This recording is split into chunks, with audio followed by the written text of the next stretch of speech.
Mari kita berdoa. Damai sejahtera Allah yang melampaui segala akal, itulah kiranya yang memelihara hati dan pikiranmu dalam Kristus Yesus Tuhan kita. Amin. Saudara-saudari yang dikasihi Tuhan, selamat hari Minggu. Kita berjumpa kembali dengan saya Pendeta Gideon Siahaan dalam khotbah Minggu yang akan kita dengarkan bersama-sama. Saudara-saudara, firman Tuhan terambil dari Lukas pasalnya yang ke-12, dimulai dari ayat yang ke-13 hingga ke ayatnya yang ke-21. Saya bacakan demikian firman Tuhan. Seorang dari orang banyak itu berkata kepada Yesus, "Guru, katakanlah kepada saudaraku, supaya ia berbagi warisan dengan aku." Tetapi Yesus berkata kepadanya, "Saudara, siapakah yang telah mengangkat aku menjadi hakim atau pengantara atas kamu?" Katanya lagi kepada mereka, "Berjaga-jagalah dan waspadalah terhadap segala ketamakan. Sebab walaupun seorang berlimpah-limpah hartanya, hidupnya tidaklah tergantung daripada kekayaannya itu." Kemudian ia mengatakan kepada mereka suatu perumpamaan, katanya, "Ada seorang kaya, tanahnya berlimpah-limpah hasilnya. Ia bertanya dalam hatinya, 'Apakah yang harus aku perbuat? Sebab aku tidak mempunyai tempat di mana aku dapat menyimpan hasil tanahku.' Lalu katanya, 'Inilah yang akan aku perbuat. Aku akan merombak lumbung-lumbungku, dan aku akan mendirikan yang lebih besar, dan aku akan menyimpan di dalamnya segala gandum dan barang-barangku. Sesudah itu, aku akan berkata kepada jiwaku, jiwaku, ada padamu banyak barang, tertimbun untuk bertahun-tahun lamanya. Beristirahatlah, makanlah, minumlah, dan bersenang-senanglah.' Tetapi firman Allah kepadanya, 'Hai engkau orang bodoh, pada malam ini juga jiwamu akan diambil daripadamu. Dan apa yang telah kau sediakan, untuk siapakah itu nanti?' Demikianlah jadinya dengan orang yang mengumpulkan harta bagi dirinya sendiri, jikalau ia tidak kaya di hadapan Allah." Demikian pembacaan firman. Saudara-saudariku yang dikasihi Tuhan, ketamakan bukan hanya masalah orang yang berkuasa, orang miskin dan tidak memiliki kuasa juga bisa salah dalam menyikapi harta karunia Tuhan dalam hidupnya. Ketamakan pada orang berkuasa juga menimbulkan tindak korupsi. Ketamakan pada orang miskin menghalalkan pencurian.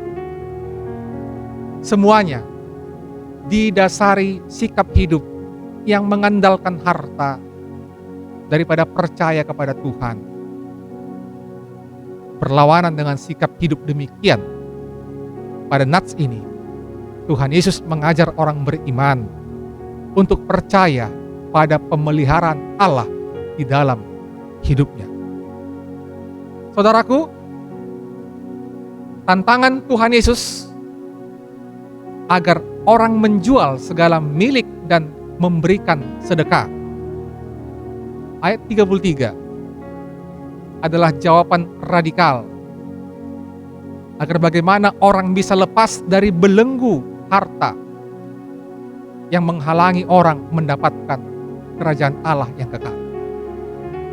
Di sisi lain, ada berita sukacita bagi orang miskin bahwa kerajaan Allah itu telah diberikan. Ayat 32. Contohnya, burung gagak, bunga bakung, dan rumput liar di padang, menunjukkan bagaimana alam ciptaan sudah diperlengkapi dengan segala kecukupan, dengan segala keindahannya untuk kelestarian hidupnya.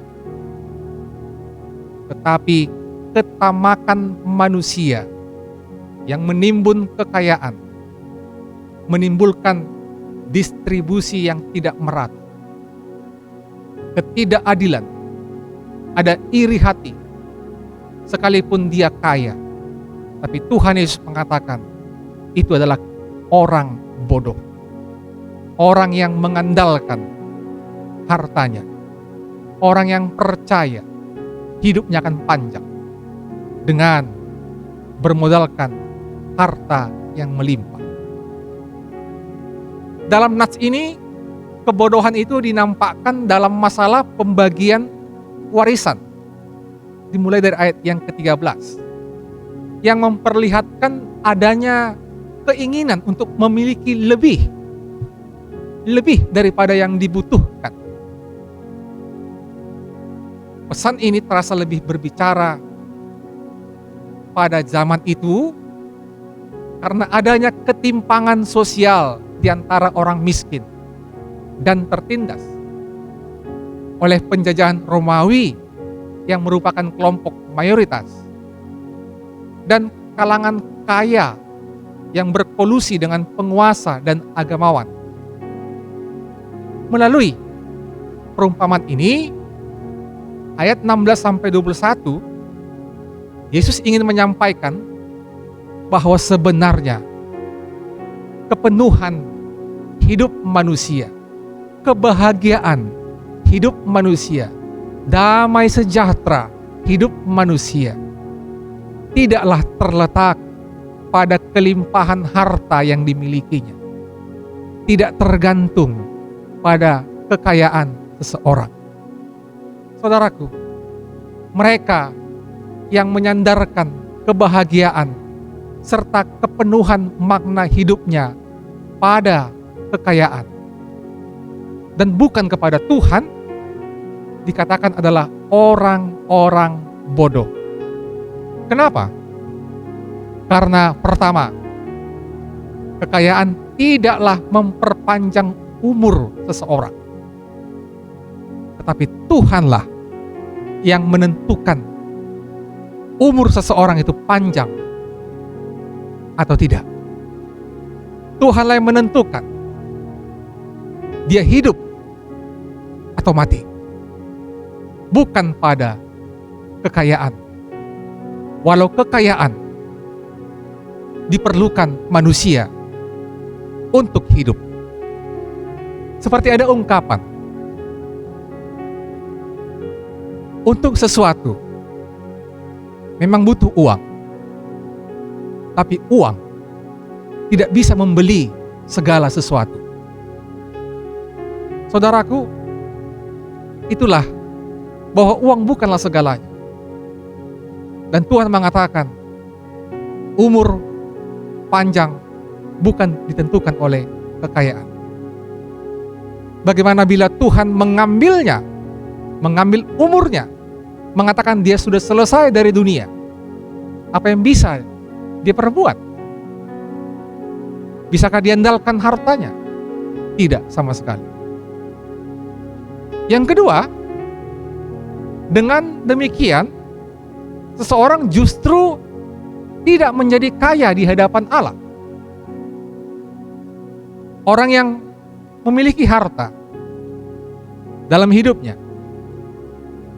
Tuhan menginginkan bukan hanya kaya di materi, tapi dia juga punya kekayaan. Bagaimana kalau dia sudah selesai dari dunia, yaitu kekayaan iman, kekayaan perbuatan baik. Percumalah seseorang yang hanya kaya secara materi, tetapi miskin dalam bertuhan, miskin dalam keimanan. Karena yang menjadi penilaian Tuhan kalau manusia itu sudah mati adalah bagaimana kekayaan hati nuraninya, kekayaan imannya, kekayaan perbuatan baiknya. Itulah yang menjadi modal ketika selesai dari dunia ini. Harta tidak akan pernah dibawa mati. Itu akan tinggal dan akan dimiliki oleh orang lain. Saudaraku, itu sebabnya Tuhan Yesus mengarahkan agar menjadi kayalah di dalam Tuhan. Karena itulah yang sangat Tuhan inginkan.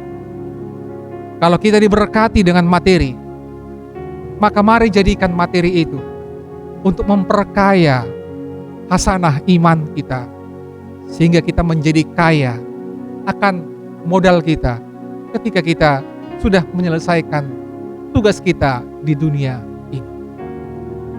Peringatan ini sangat penting kita camkan, saudara-saudariku, terlebih kita sebagai orang Kristen.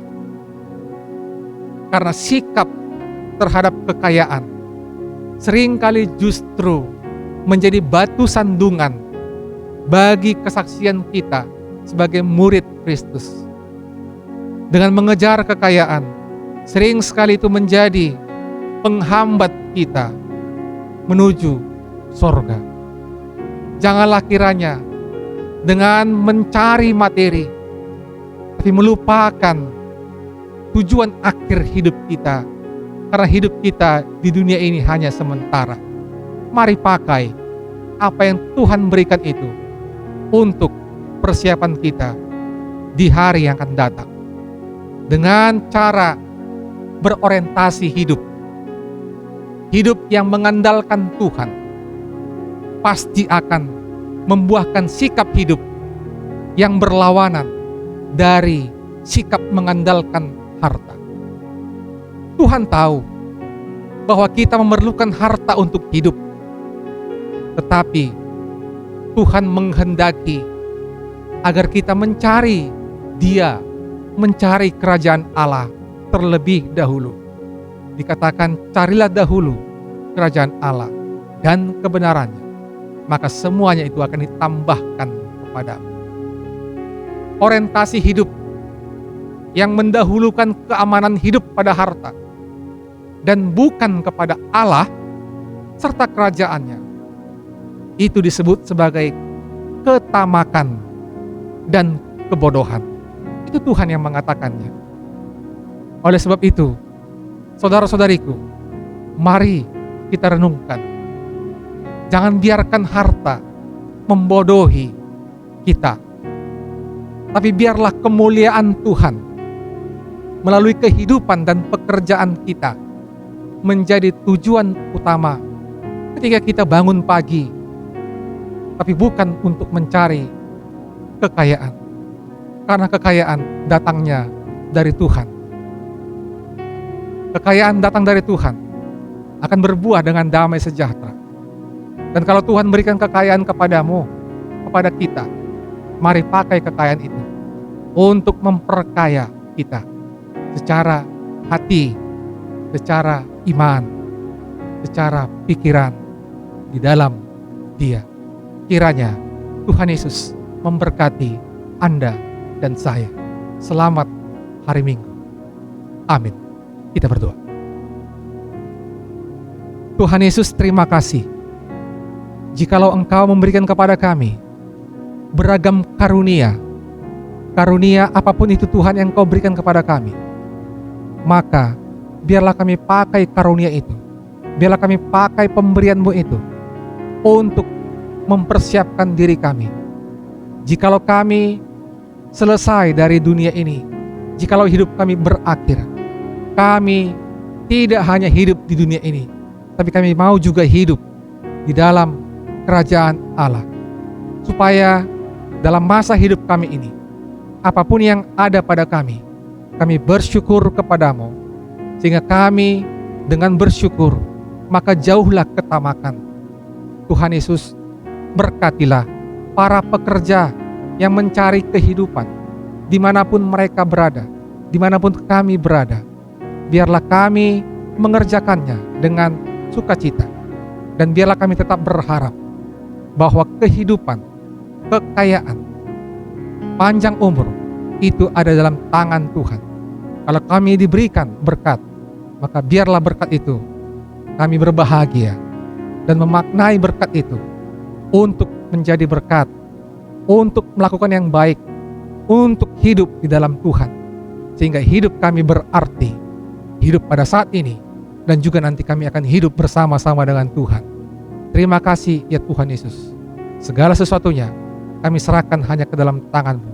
Di dalam nama-Mu, Tuhan Yesus Kristus, kami sudah berdoa. Amin. Saudaraku, kiranya saudara-saudara terberkati dan tetap kuat dalam menjalani hidup ini. Tuhan Yesus memberkati. Shalom.